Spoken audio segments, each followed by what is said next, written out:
Well, we are in Unit 1, Chapter 6, taking a look at some practice problems mainly with the normal model, and we've been focusing in on using that normal CDF. We've been focusing in on using the inverse norm, so you can see where that stuff is on the calculator.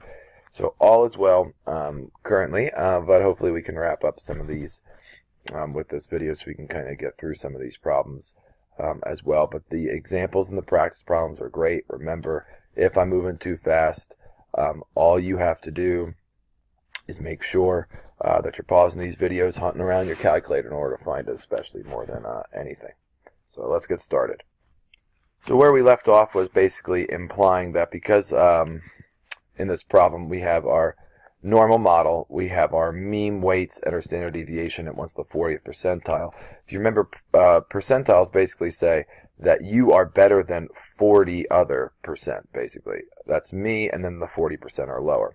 So when doing this, you would basically type in second vars, and we would do inverse norm, because it's 40%, so 0.4, comma. I would just jump right to the 1152, comma, 84, and when we do that, you would get the 1130.7. You could have just done the 0.4, comma, 0, comma, 1, got the z-score if they wanted that, and rewrote it.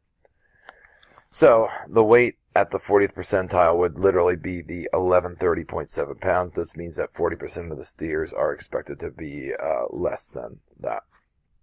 We want the 99th percentile, which basically means we're the whole way down here now, which means you would go to second vars, you would go to inverse norm, 0.99, comma, and then after that I would just go to 1152, comma, 84, and I would get to the pounds right away, which is 1147.4, because that would be the 99th percentile on down. But if they wanted the z-score, you would do inverse norm, 0.99, comma, 0, comma, 1 to make it into standard form. So, according to the normal model, the weight at the 99th percentile is 1347.4. This means that 99% of the steers are expected to weigh less than 1347.4. Last but not least, though, I want what that happens to be. What's the inner quartile of the weights of these Angus? Well, this is the low, and this is the high. So the point is to find it at the 25% mark. Right, the 25% mark, I would do second vars, because remember the interquartile range is 25% is Q1, Q3 is 75%. So I would scroll down to inverse norm, 0.25, comma, and then I would just jump to finding out what the pounds are by using the 1152, comma, 84, and that's where I get the quartile 1, which is the 1095.34.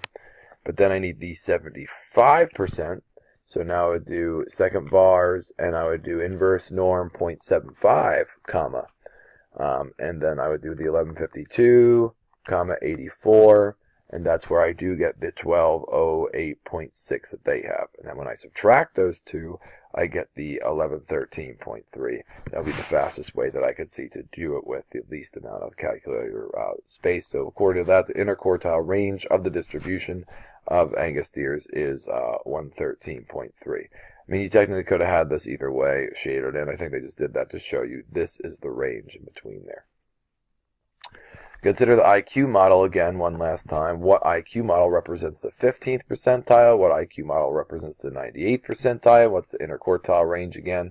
That would be from 25 to 75. So we kind of just did this, but now we're just getting some more practice again in terms of percentiles. So if this is the 15th percentile, that means it's better than 15%.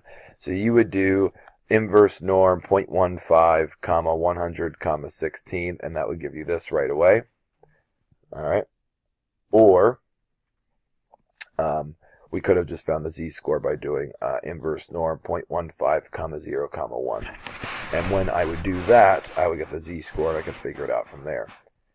I want the 98th percentile now, which means I'm better than 98% of the people. So I would do inverse norm 0.98, comma, 100, comma, 16, and it would give me this right away. Or I could again do inverse norm and 0.98, comma, 0, comma, 1 to make it a standard curve there. and it would give me the z-score, and I could find it on my own.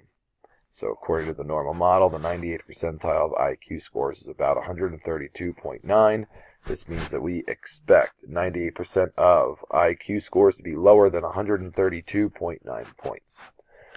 And again, the interquartile range, I would need to find it at 0.25. I would need to find it at 0.75 because those are quartile 1 and quartile 3, and then find the difference between the two. And inverse norm, 0.25, comma 100, comma the 16 for the standard deviation, and I get 89.21. I could do inverse norm 0.75, comma 100, comma 16, and I would get the Q3, and I would subtract them to find the 21.6, which is probably, again, the fastest way. So according to the normal model, the interquartile range of the distribution is 21.6. Taking a look at a problem like this, it says assume the cholesterol levels of adult American women can be described by a normal model. So boom, it tells me it's normal. With a mean of 188, standard deviation of 24, it says draw and label a normal curve. All right, well, that's not difficult. Draw and label a normal curve.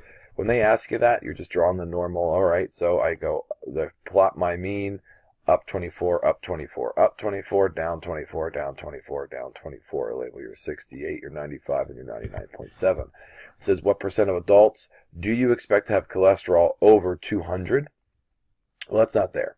So we're going to have to do, since it's giving me a number, now it is, when we're doing part B, now I'm going to have to use the calculator.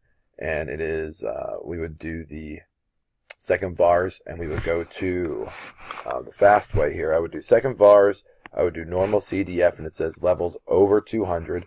So 200 is the low, and then I normally type in something exorbitant. The high, I'm just going to make like 10,000. And then we know the mean to be 188, and we know the standard deviation to be 24. So 200, comma 10,000, comma 188, comma 24, and I end up getting roughly 30.85% as well. I would skip to that and trying to do the z-score with your calculator. You certainly can, but then you just make it in terms of the z-score. So it would be when you're doing it, you got to find that z-score first to plug in to know that it's 0.5.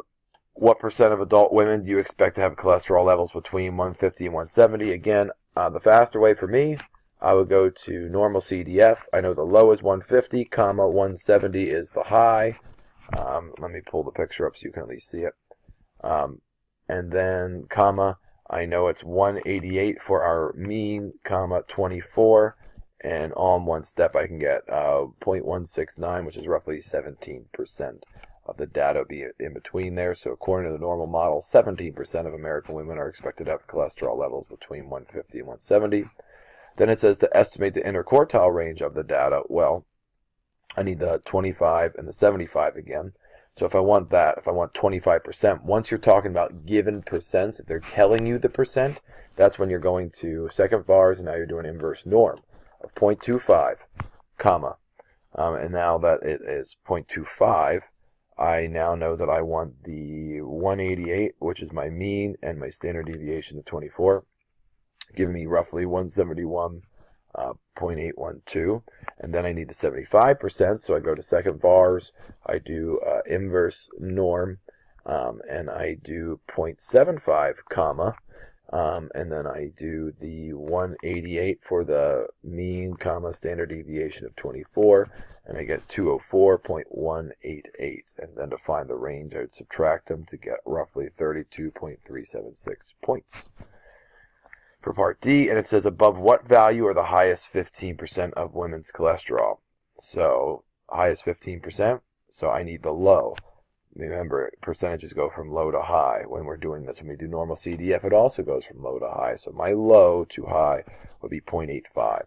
So I would do inverse norm. I would do 0.85, comma 188, comma 24 for the standard deviation, and I get that it's about 212.87 points. The calculator, so much faster and so much easier, guys, to do these problems than it would be trying by hand, finding z-scores, doing any of that. And that's why you're allowed to use the calculator on the whole entire exam. So the highest, according to the normal model, the highest 15% of women's cholesterol levels are above approximately 212.87 points. When we come back, I'll take a gander at this problem. It looks like it's going to be a multi-step problem, and I do not want to race through this one either. So when we come back, we will continue, I guess, with some more examples here on some of these normal model problems.